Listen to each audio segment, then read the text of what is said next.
Misty had red hair with a green dress and is only 1 foot tall.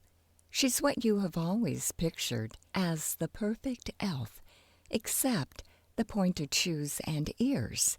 Her real name is Mystery, but she didn't like to be called that because, in her opinion, she was more of a mist, always refreshing and beautiful at times, where a mystery is harsh and almost impossible to figure out if they are a person. Misty also thinks that Misty is just a cool and shortened name for mystery. She did get the name, though, from her friends. They said they called her that because she always goes into houses and trashes them, waits until she sees their reaction, and goes back to clean it up. They always ask her why she did this, but she always replied, saying it's a theory she developed, but can't explain to anybody until she does further research. Misty lives in the North Pole and loves to go outside and play with polar bears. She spent a portion of her life training them and does not just go to play with these furry, white, and dangerous creatures, and also plays with her best friend, Faker. Faker is a guy that Misty has been friends with for a long time. They are always cooking together or just messing around. As weird as it sounds, they do love to cook together, all the time actually. If you see them not together cooking one day, you know something is wrong. Faker has brown hair, blue eyes, and loves to wear sweats and shorts with loose-fitting tees. He got his name by always faking people out. One day, Misty and Faker were cooking, of course, when they decided to go explore. At first, they were driving around when they saw a mansion. It was one of those mansions you only see in your dreams, but never in real life. The only problem with it is that it's really, really dark-colored.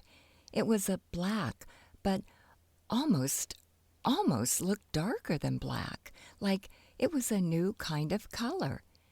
They decided that they wanted to know who lived there, so they drove to the drive-in and parked their car right in front of the door. They got out and knocked on the door to find out it was unlocked, and it opened on its own.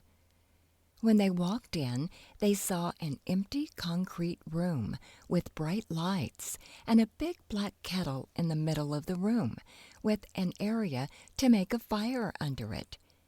Misty and Faker walked up to the pot and found thousands of pieces of candy in there. Well, maybe not thousands of thousands, but it was a lot of candy. As they realized they'd been staring at the room for a good 5 minutes, still standing in the doorway, they decided to walk further into the house. As they walked in further, they realized, 10 seconds too late, that there was a huge net on top of them, and it was falling on them. "Ah, we're trapped!" Faker yelled.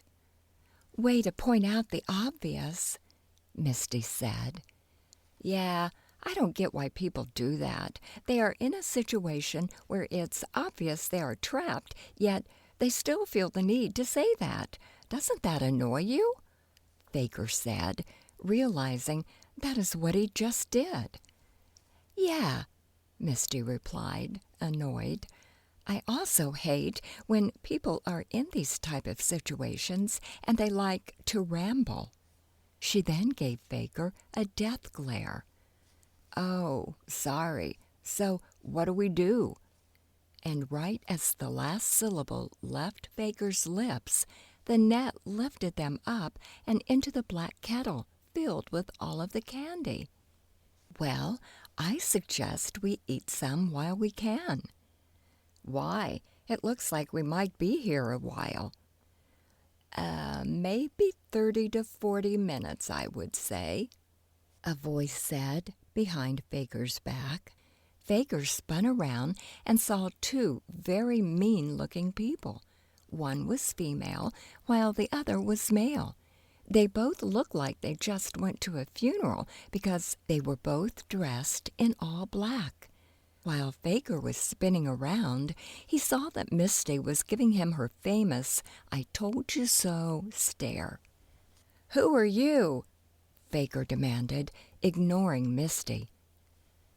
"My question is, who are you?" the voice demanded, even louder than Faker. "I'm Faker Parker Arker, and this is Mystery Tan Susan," Faker stated proudly. "Wow," Misty said, clearly not proud of Faker. "You tell them exactly who we are, even though the look on my face clearly said not to. And you decided to ask them who they are, but we're in their house." "Oh, whoops," Faker said, feeling guilty. "Well, that was very easy," the lady said. "Now, what were you saying about only having 30 or 40 minutes left?" "Left of what?" Misty asked the lady and man. "Well, when I light the fire under the kettle you are in, it will melt everything in it. So, I think that answers your question." Then both the woman and man walked away, but not forgetting to light the fire underneath them. "Ah, what do we do now?" Misty screamed as Faker was shoving his mouth full of candy, including Skittles and Now and Laters. "Faker, what are we going to do? What are you doing? We are about to die, but you decide to shove your face with fistfuls of candy. Faker!" Finally paying attention, Faker says, "Stress eating?" Still shoving fistfuls of candy into his mouth, choking at the same time. "Ugh!" Misty screamed very loudly. "Wait!" Faker yelled back at Misty. "I have an idea." "What?" Misty violently shook Faker and yelling at the same time. "Hey, be careful. I'm worth a lot, you know." "Oh, shut up and just tell me your idea." Okay, I will tell you, but I would like a please before I tell you." Okay, fine," Misty said, clearly annoyed at Faker. "Will you please tell me what your idea is?" "Thank you. Okay, so this might sound stupid, but as a wise man once said, if it's stupid but it works, it's not stupid. Anyways, my idea was to create steps from the candy that has not yet melted and stick it together with the candy that has already melted. Then, with the wrappers that we used, we create a rope with knots in it to help keep us balanced and sturdy on the way up." As Faker was saying this, Misty had already started on building the steps, 2 candy pieces wide and stacking as far back as she could. "Okay," Misty said when they were done. "We need to hurry. All of the candy is melted and is going to fall soon." "Okay, we might want to go at different times, just in case it does fall." "No, there is not enough time. We need to go at the same time, which is why I made it 2 candy pieces wide. And besides, we have the rope made out of candy wrappers to stable us anyway." "Okay, you can go first, or I can. It doesn't matter," Faker stated, hoping that Misty would go first. "I will. Now, when I get about 5 steps in, you will start climbing up. And remember, do not rush up these steps like you do normal steps. Slow and steady wins the race." "Oh, that's just when you're running. I will be fine going at a normal pace." "No, we spent nearly 20 minutes building this, so we have about 10 minutes to get out of it. The steps are already sagging, and the candy we are standing on is sinking. If you make the steps fall, then we are dead. There will not be enough time to fix it. So, with that said, we are going to go at the pace I say to go, which is one step at a time, very slowly," Misty replied to Faker, very mad. Okay, Faker said, backing down. Misty made her way up the stairs and realized that they are going to have to take their shoes off because they always stick to the semi-melted candy. They both made it to the top and were both climbing over the edge when the steps slid out from under them. They didn't fall down, but they did realize that they had to jump about 6 feet off the ground when they were only about a foot tall. "Whoops," Faker said. "We forgot about the getting off the kettle part." "No," Misty stated, matter of fact. "You didn't. I remembered. I made the rope to help us up extra sturdy so we could just flip it over the kettle and just climb down it." "That seems a little dangerous, Misty," Misty replied very angrily. "Okay, well, do you have any better ideas? The 30 minutes are up, and if you look at the kettle, all of the candy is melted. It is all liquid. Not to mention the kettle is getting really hot. You can barely set on the same spot for a minute, then you're all red from the heat." "Gosh, sorry, but no, I do not have any better ideas." "Okay, then we will stick with my plan. Just be careful, and please do not look down. That will just make it worse." Misty went down the candy rope ladder first and made it down safely. The rope swayed a couple times, and she lost her balance, but she made it down. When it was Faker's turn to go down, he could not stop looking down. He almost fell a couple of times, and when he did finally get to the last few inches or so, he fell, but did land on his feet. Misty and Faker then went to the door that they came in from, but they figured out it was locked after spending 10 minutes getting Misty on Faker's back to reach the handle. "Great," said Misty. "What do we do now?" Faker replied, "Well, we could go through the door that the lady and man came in and out of, but we do not know what will be behind it, and that could lead to many other dangerous traps that could be harder than getting out of the kettle." "True," Misty said, thinking about what they could do in that type of situation. "I guess we will just have to go through the door they went in." "Okay." So they went into the door, and luckily it was unlocked, so they could just push it open. When they entered into the next room, they saw a variety of different things. One thing that they saw was that it's just looking like a normal living room, but with a twist. Instead of all the objects, color and style matching, they were all different. There was a modern yellow couch right next to a 90s end table that was bright orange. On the other end of the table, there was a 1960s-style dark red couch. The floor had a Victorian-style red, orange, and yellow rug that was on top of a hardwood floor. The 72-inch flat-screen TV was on top of the ancient wood fireplace, and the walls were an amber red, yellow, and orange color. "Wow!" Baker said so loudly it almost echoed. "Shh!" Misty yelled at Baker. "Those people could be anywhere. We just need to find a way out of here." "Okay, well, I don't see a window, but there's a door at the other side of this room."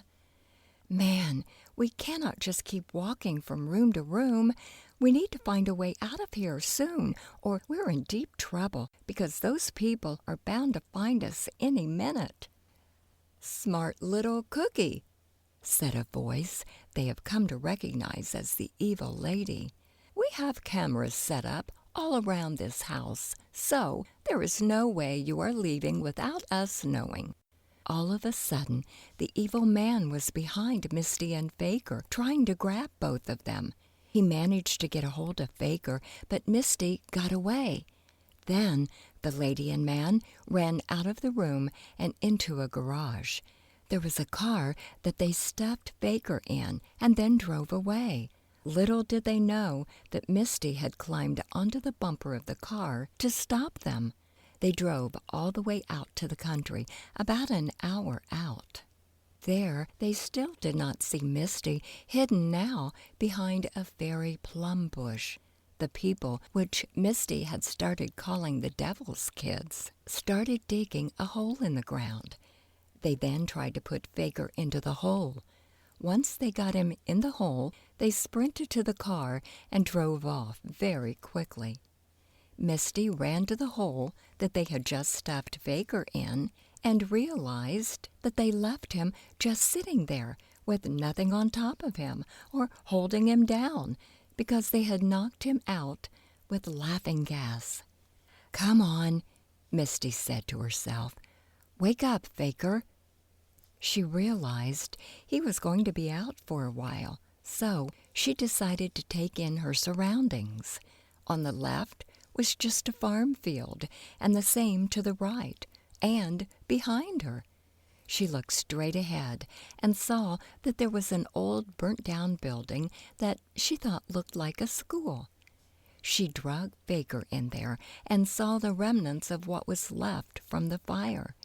She saw some old picture frames that had burnt pictures in them, but she could still vaguely see what was inside of them. In the picture frames, she saw a happy-looking family, mother, father, kids, and relatives is what she could make out, but she could not see the faces because it was too blurry and burnt up. She left Faker on an old and, yes, burnt-up couch. Misty then went to look and explore the building, which she now thought was a house. She saw bedrooms and other rooms, but none that she could find any pieces that were salvageable. Misty went back to Faker to find that he was awake and looking around just as she had been doing. "So where are we?" questioned Faker. "We are at an old burnt-down house. The Devil Kids brought you here and knocked you out with laughing gas. I followed, though, and now we're here," Misty replied. "Okay, so are they still here, or did they leave?" "They left, but now we have to find a way out of here," Misty said frantically. "Just call the FM, the Faker and Misty car that will come to them with a snap while saying FM. "FM," Misty said, and then the car was there in a matter of minutes. "We need to go back to the people's house and give them a piece of our mind," said Misty. "Okay," said Faker, "but we need to have a plan and not just waltz right in there and say, 'Hey, we do not like what you did, you big bully.' We will look stupid." "Yeah, we should also see if we can get some kind of a blueprint of their house so we know where we are going, or they're going to trap us like they did the first time." Faker said back, "How about we live up to my name and fake them all the way?" "What are we going to do?" "You'll see." "Faker, you have to tell me, or I wouldn't have a clue as to what's going on when we get there." "Fine, but I will tell you on our way there." Misty and Faker then got into the FM mobile and went home to Misty's house so that they could do research on many things. The things that they wanted to research are: 1. The house that burned down right by where Faker was buried. 2. Who those people are in the picture they found in the burnt-up house. 3. The Devil's Kids and what they are up to. 4. And finally, how to make guacamole. Faker just really wanted to know so that he was able to make some on the 10-hour car trip that it would take from Misty's house to the Devil's Kid's house. Once they got all the information and things that they needed, including Fager's guacamole ingredients, they got in the RV that Fager bought a while back but never once used. In the car, they were singing songs like If You're Happy and You Know It and the campfire song. Once they got about 10 miles away, they parked the RV and got out a small car that barely both of them could fit in. The reason they got the small car is because if they drove the RV to the house, they were bound to see them, but in a smaller car, they could hide it easier. Fager and Misty arrived at the house and parked the car in a hidden spot so they were not seen. Misty got out and gave Fager the OK signal. Fager then did what they had discussed earlier and hacked into the Foster security system. In the research that they did, Misty discovered that their last name was Foster. Then Fager looked to see where they were, but shut off their security system in their house so only he could see what was going on around the house. After Fager gave Misty the all-clear sign and told her where they were, she went in the back door that led to the kitchen, knowing that they were on the opposite wing of the house. There, she walked to the opposite door in the room and locked it, also putting glue on the hinges so it wouldn't move. This was going to be their hideout space, so the Fosters can't get them. Afterwards, she goes to the other door in the kitchen and leaves it the same, except she put glue on the other side of the door, so when she shut it, it would be glued shut. While she was on the opposite side of the kitchen, she saw a room that was full of pictures, and just what they had expected. It had pictures that were in the burnt house and of family and friends that had not made it. Each had their own section of the room with memorials of them, what they did, and more.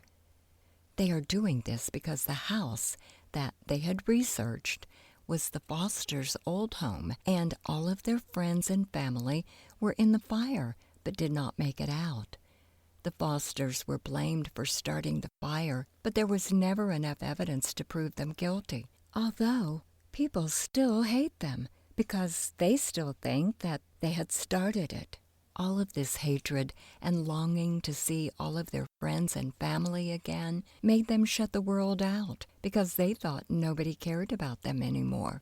This led to the Fosters being mean and unkind as their way to seek revenge on all of the people that blamed them. But they didn't realize that it made it worse because now the people didn't just hate them, they despised them because they were being mean to everybody when some didn't even do anything. That also made it worse because they were mean in people's eyes, which meant that they had started the fire but were trying to keep the blame off of them. The few people that believed them and didn't hate them started to because of them being so mean. Misty and Fager were there to prove that they had not started the fire for 4 reasons. 1, who would try to kill all of their friends and family. Through all of the research that they had done, they found out that they had a very strong relationship with their friends and family, and they had written on many blogs describing how they were so close and that they would never do such a thing. 2, they were in the house while the fire was blazing, so if they were the ones who started it, it would be stupid to stay in the house. They would have left. Some might say it was suicide, but that could not have been true because they were happy, carefree, and currently not depressed people. 3, Misty and Fager had gone back to the house and found evidence that the house was lit on fire on purpose, confirming others' observations, but also saw that the fire had started at the back and everybody was in the front at the time. 4, they were looking at a blog where one guy had said the day before the fire that he was going to get some gasoline and matches to start a fire. The day of the fire, it is unknown as to where he was and what he was doing.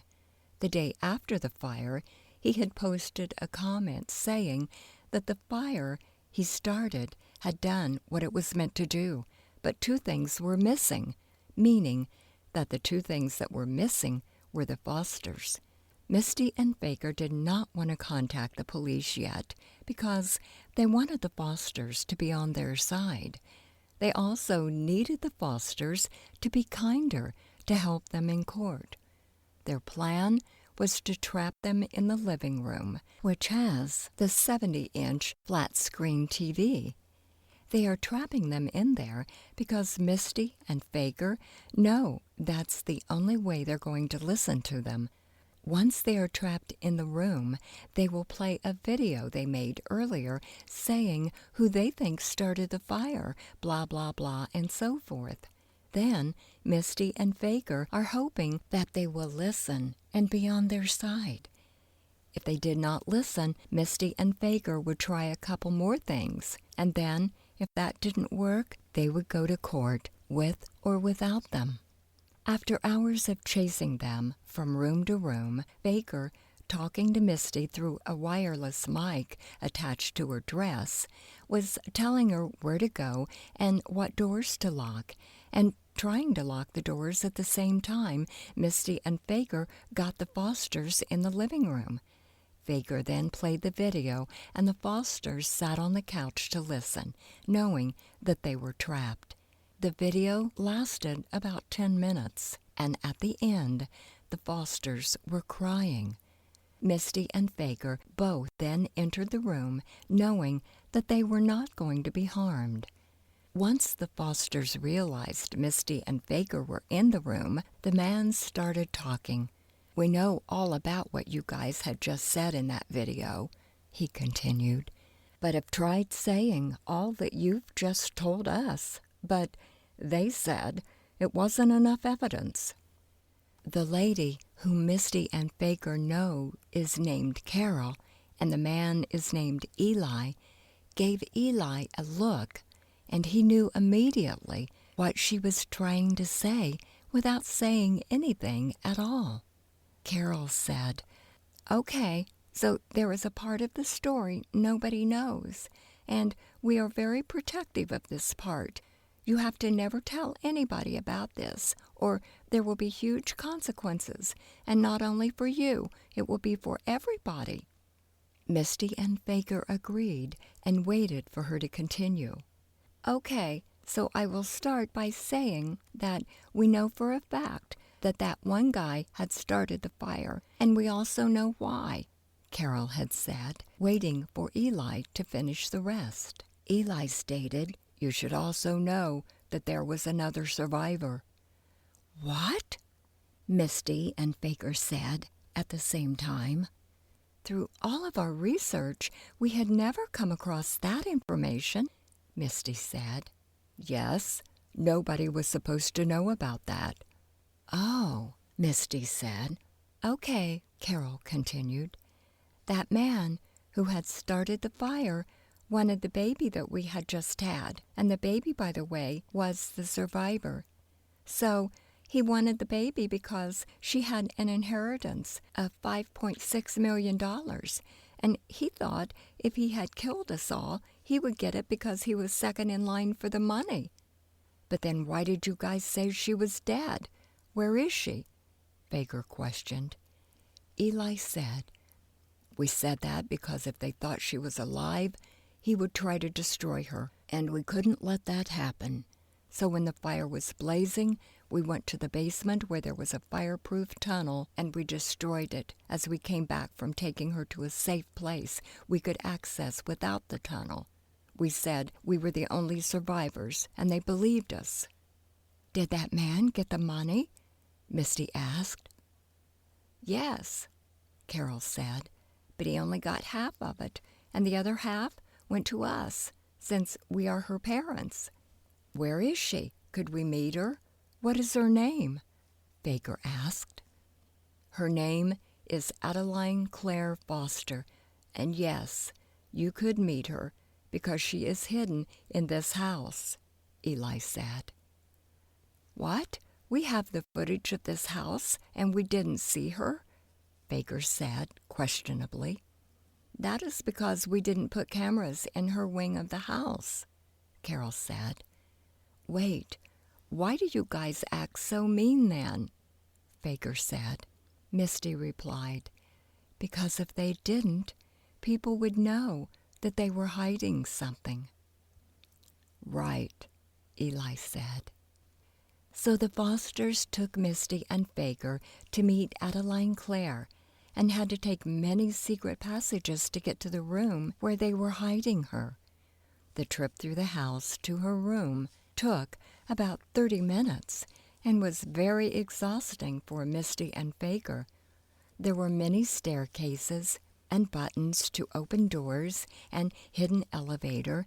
Once they finally got to the last secret tunnel, they were standing in front of a door that had a total of 10 bolt locks. Misty and Faker were so nervous after Eli unlocked all of the locks and was getting ready to push the door open, they had to take a couple of seconds to breathe and catch their breath since they were so exhausted. When Eli opened the door, Misty and Faker saw a huge, and I mean a huge, room full of anything a 10-year-old could ask for. The room was painted pink and had butterflies and flower designs on the wall, too. The floor was a thick white and brown carpet with gray soft couches against the left wall. The couches were facing a big flat screen TV, and next to the TV was a shelf full of movies. There was an archway on the far side of the room that led to a princess canopy bed that was hot pink. Misty was the first one to spot Adeline in the corner playing with a bunch of toys. Once Adeline saw them, she ran and hid because she had only seen 2 people in her room, and that was her mom and dad. Misty did see that she was a very pale girl that was wearing a pink dress with a bow across the front and very frilly at the end. When Eli and Carol saw that Adeline had run and hid, they told Misty and Faker to stay where they were so they could explain to Adeline what was going on. Misty and Faker did as they were told and decided to play a friendly game of thumb war. Misty won 2 out of 3 games, and then Faker made a comeback and ended up winning the game. After that, the Fosters were still not done talking to Adeline, so they decided to arm wrestle. Misty won, of course, and then the Fosters finally walked in with Adeline. They said that they would go to court, but would like to hire a top-notch attorney first. They would take Adeline with them and then tell the truth and say that she inherited all the money and is still alive to still receive it, so that man would have to give it all back. Afterwards, they all went back upstairs and got something to eat. Faker asked them if Adeline had ever been out, and they said yes. They would all discuss as a different family and then go to the places they wanted to go. They did this about 2 to 3 times a week, and nobody ever got suspicious. Once they were all done talking and eating, they let Misty and Faker stay in one of the spare rooms, so they didn't have to drive all the way home and then have to drive all the way back to discuss some things about their plan to win in court and get an attorney. Misty and Faker said good night and then went to bed. Adeline just stayed upstairs and went to bed in another spare room. Eli and Carol went to sleep in their master suite, and all was quiet. Ring, ring, ring, went the alarms in all the rooms. It was 7 o'clock, and there was a big day ahead of them, getting ready to plan and strategies. Adeline, Misty, and Faker, and Eli and Carol all went out to dinner to eat. They dressed up as a farm family, and Misty and Faker as the babies. There they ate, but did not discuss anything that they had talked about the day before, for fear that somebody would find out as to what they were up to. Once they got back home, they discussed what they were going to do. "I think we should write a paper explaining everything and hand it to a lawyer. That way they have to hear the whole story before interrupting us and saying we were lying and whatnot," Misty said out loud. "I think that's a great idea," Carol said. "Yes, I agree too," Eli said. "And then hopefully he believes us," Baker replied. "Yeah," Misty said, "but I do have a question about a key thing that could make or break this whole argument," Misty said cautiously. "What is it?" Eli said. "Well, did you guys spend half of the money that you got? Because if so, well, Misty asked. "No, we didn't. We have a secret bank account that holds all of the money, and it's all there, every cent," Carol said. "Whew, that's a relief," Misty said, while wiping her forehead to make her point that she was relieved. After that, they wrote the paper explaining everything and decided to schedule a meeting with a lawyer and go in person so they know that he would get the letter. Once they got to the office, they went in and handed the attorney the letter. He read it slowly and carefully and agreed to represent them and to schedule a meeting in court 2 weeks later. Misty and Baker would attend, but would go back home for a week and a half before the court. Everybody was home and waiting for the day to come where they would be in court. Misty and Baker went out to buy professional-looking clothes, as well as some cute ones, too. The Fosters all went out as themselves to buy new things to show they would all look amazing. Finally, the day came, and everybody was nervous. All of the town was at the courthouse waiting to get inside for it to start. Once everybody was seated, they began, and the beginning part lasted an hour. Finally, it was time for the judge to make a decision. Misty and Baker were so nervous that they were holding each other's hand. Adeline was biting her nails because she knew that if the judge disagreed with them, they were in serious trouble for hiding her all these years. Eli and Carol knew this too.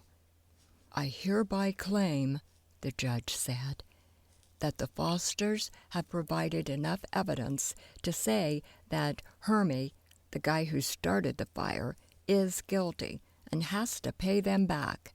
He also has a lifetime in prison for the crimes that he has committed, and due to circumstances, we will let it go that Adeline was hidden since Hermie was still on the loose."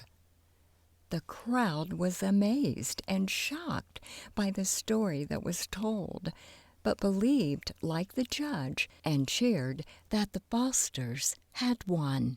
Misty, Baker, and everybody else were so excited they all hugged each other, and Baker made a move to Misty. He kissed her. She pulled back, shocked, but then accepted, and they hugged. All turned out well, and the Fosters, Misty, and Baker went out to eat. Baker and the Fosters had an announcement to say, but Baker went first because he was very nervous about his. Carol said, "I just wanted to say thank you guys for helping us through this. We couldn't have done it without you guys. Oh, and one more thing. I'm pregnant." "That's awesome," Misty and Baker said at the same time. "Okay," Baker said. "I just wanted to say, or I guess ask, if, Misty, do you want to marry me?" He got on one knee and pulled out a beautiful ring. Misty's face was shocked, but excited at the same time. "Yes," she said. To be continued.